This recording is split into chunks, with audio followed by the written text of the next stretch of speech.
everything to her. I talked to her over 4 hours on the phone pleading with her, and she eventually decided not to jump. So she went home and shot herself instead. Dad introduced me to his girlfriend when I was 15 years old. Now, don't tell your mama. Same bro. Dad said it was his nurse. The one who treats his sadness. Left me in the mall's computer cafe the whole day, and today I realized he probably did some nasty shit with that woman. My friend was telling me about how jealous she was of her boyfriend spending time with one of his female cousins instead of her. I mean, that's his family though. Don't you think you're being a bit psycho getting jealous of him spending time with his own cousin? Oh, well, he ducked his other one. I'm sorry. What? Turns out he'd lost his virginity to a different female cousin when they were teenagers. A coworker told me her second child wasn't her husband's. Did not need that information. I think they told you because they needed someone to tell. Just for the sake of telling. That, in turn, would make them feel lighter. But they know inside that the weight will never be lifted off their shoulders. The time will come they realize this and eventually have to tell the truth to their husband. My father had 6 children from 4 different women. One he knocked up when he was married to his first wife. He put the child up for adoption in secret so his wife wouldn't know. The only people who knew were his mom and dad and the mother of the child's family. He lied to his current wife about the child when his second wife found the papers in his office while they were going through a divorce. 30 years later, 23 and reunited all, and he found out quickly this secret wasn't really so secret. Everyone in the family knew and just didn't say anything. The child put up for adoption was me. What really sucks for him is if he had just been open about it, it may have saved him many years of pain. In 1994, a now retired judge told me he and 2 childhood friends were responsible for the accidental death of a classmate down by a creek where they were playing one day. He had pretty much kept it to himself for a lifetime. May have had a role to play in his career choice. I've definitely heard of people going into law enforcement because of accidents early on in life that messed with their heads. Sometimes experiences like that can really push a person to want to do more good for the world. A guy I hooked up with in college had a breakdown when we were blackout drunk and essentially admitted to killing a guy who had taken advantage of his little sister and burying the body. He was a total wiener of a guy who was always trying to hype himself up and exaggerate to be a bigger, better, manlier person, so I didn't think much of it at the time. The timing would have made him a teenager and the man a full-fledged adult. It just felt like another bullshit story he was always telling. But sometimes I think back and wonder if there's any truth to it. I've told the story on here before. But a girl I worked with once told me about her first love. They dated for a while. Fell madly in love and lost their virginities to each other. Her family situation was weird. Her parents weren't married. But when her dad was in town, her parents were a couple, and when he wasn't they weren't. Well, one of the times that he was in town, she introduced him to her boyfriend. They got along and got to talking, and he asked about the kid's family. After the kid went home, her dad told her she couldn't see him anymore. Turns out he was the kid's father. She'd unknowingly fallen in love with and lost her virginity to her half-brother. And yes, I know this also happened on an episode of House. I was told this story back in 1999 before that show was a thing. My classmate in high school. I thought he was pretty weird but also a nice guy. Turned out he's bipolar and he manages it with medication. But one time he was off it and he lost control in an argument with his little brother. He ended up beating the living crap out of the poor kid. Once he regained his senses and realized what he did, he tried to kill himself. I'm not sure how. He didn't specify. His dad was also an abusive drunk douchebag who occasionally beat him up. He told the story pretty calmly. I really hope he's doing much better now. When I was about 10 years old, my mom told me that when she was 12 years old, she was in bed at night. She lived in Puerto Rico. She heard her mom and dad arguing in the kitchen. Her dad might have been drunk. I don't recall if my mom said, She heard her mom screaming and then go silent. Her dad had stabbed her mom to death. He went to prison. My mom and her siblings got adopted out to other families. This girl I worked with over the summer told me how she burnt down her high school. And we worked at a summer camp. None of the parents knew the girl watching their kids was a ducking arsonist.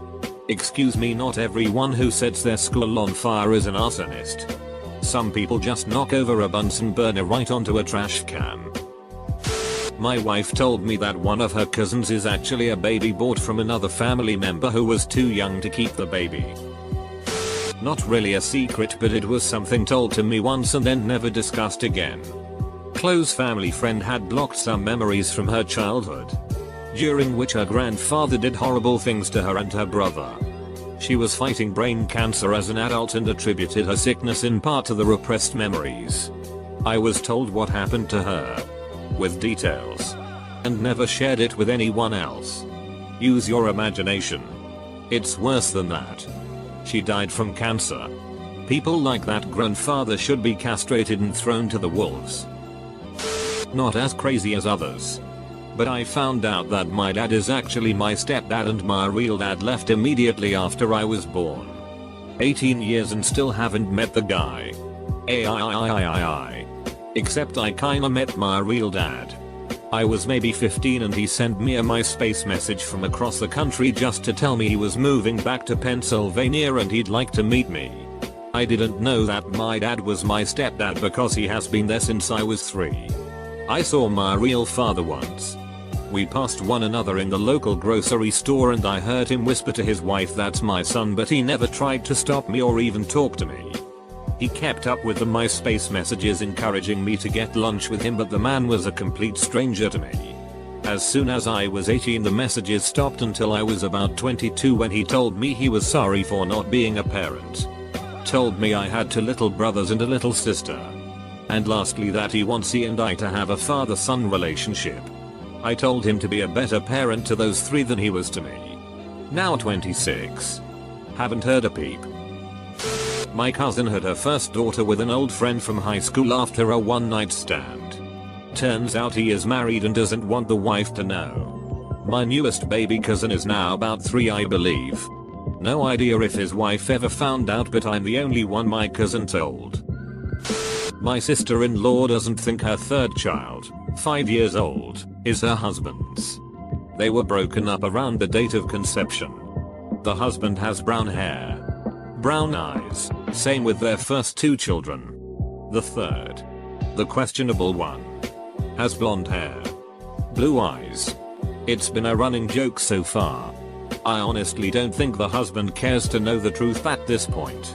The ducked up part? Sil has been caught texting other men. I think she stopped now, but she used to chat with her brothers, my husband, friend, who has blonde hair and blue eyes. Same rectangular head shape as the 3rd kid. He is around 6 feet 5 and questionable kid is huge for his age. The other ducked up part? My mother-in-law says she knows who the father is and it's not my husband's friend. It's whatever now, old Mayo. I made an R4R post asking about secrets. A woman messaged me from a throwaway account. Deleted already. As a girl, she had sleepovers at her house all the time. Her father was well liked by parents and would spoil them with takeout and nail polish and whatnot. What actually happened is that come bedtime, her father would drug the girls, undress them, pose them with himself or each other, and take photos. If she didn't keep bringing girls over, her father would abuse her instead. I found that to be pretty disturbing. Or it could have been made up. That would be pretty disturbing too. Good friend of mine told me his father abused his sister. I think I was more shocked he didn't share this sooner. It wasn't until he had kids that it all came out. Family secrets are dark. Edit, Screeds. Chicago detective told me how they would wrap a dry cleaner bag over someone's face to get them to sign a confession. As any Chicago cop will tell you, a phone book doesn't leave bruises. It was in 6th grade. And I was about 11 years old at the time. A girl in my class had been missing from school for quite a while. We asked our teacher what the problem was, but she refused to answer. We then kind of just let it slide and didn't think about it anymore. A few weeks later, there was a story in the news about a 12-year-old girl who had been impregnated by a 39-year-old man. We joked around saying that it was probably her, until she finally came to class one morning and told everyone that it was true. I have literally never seen a classroom that silent before in my life. Woman I knew back in the 90s told me a story about how her ex-BF got her pregnant when she was 15. He didn't want to be a dad, so he threw her down a flight of stairs. Then he proceeded to violently grape her with a mop handle, bashing away at her womb as hard as he could. Then, just to make sure, he poured bleach into her vag. She said she can never have sex again without extreme pain, and she'll never have kids. Good news is, the dude went to prison for like 14 years. He was like 25 at the time, so he got time for the statutory rape as well as the excessively violent assault. Guys like that should just be fed to wild dogs. Though, save the state the cost of jailing them. Prison is just going to make them meaner. About 20 years ago, a member of my family was the principal teacher in a very small, rural elementary school. Well, the equivalent in the country where we live. One day she was informed by local school authorities that a school was to have a new student. He was an 11-year-old boy from elsewhere in the country who'd been accused of sexually assaulting two boys in his old school. It was an allegation. No more. She had no choice but to accept this boy into her school.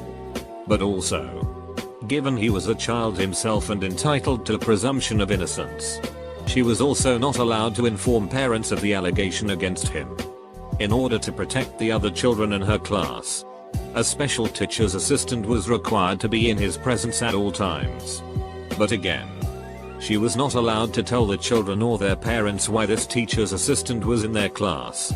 Leaving aside multiple ethical issues raised by all of this, can you imagine how stressful it was for my family member to have this kid in her class? Could you imagine if this kid did something to one of the kids in her class and the parents, many of whom were her lifelong friends, discovered my family member had known about the previous allegation and hadn't warned them? Fortunately, the whole thing had a happy ending. A co-worker had been friends with my roommates at one point. The guy who owned the house got his sister drunk one night after a basketball game. The team was over celebrating a big win. The story goes that he turned his wasted sister over to the team who ran a train on her. This was supposedly done so they would like him. When I was 12, my parents sent my older brother and I to go visit our aunt during summer break. One day out of the blue, my aunt pulls me aside and tells me that my dad had a family before us, but that his wife and baby had died during childbirth. She then told me not to tell anyone what she told me. It's been 10 years since then and I sometimes still think about what might have possessed her to tell a 12-year-old kid something like that. I still haven't told my mom or dad about it because I have no idea how to ask if it's even my right to ask. But sometimes I have this weird feeling that I imagined the whole thing or that my aunt could have lied to me about the whole thing. That my aunt offered to adopt me when me and my brother were born. My mom didn't like girls. Didn't want a girl. Made it clear that she only had me because I was in there with my brother, and by the time she knew I was a girl there wasn't much she could do. My mom originally told her yes, and was fully prepared to hand me over. But after backlash from the family, us kids and our dad never knew about any of this until very recently. She decided to keep me to keep up appearances, and then lied to everyone saying said aunt had tried to take me away because she was jealous my mom had babies and she couldn't. Aunt had had 4 miscarriages by this point. My life could have been so much different if I'd grown up with someone who actually wanted me and didn't actively hate my existence in their lives.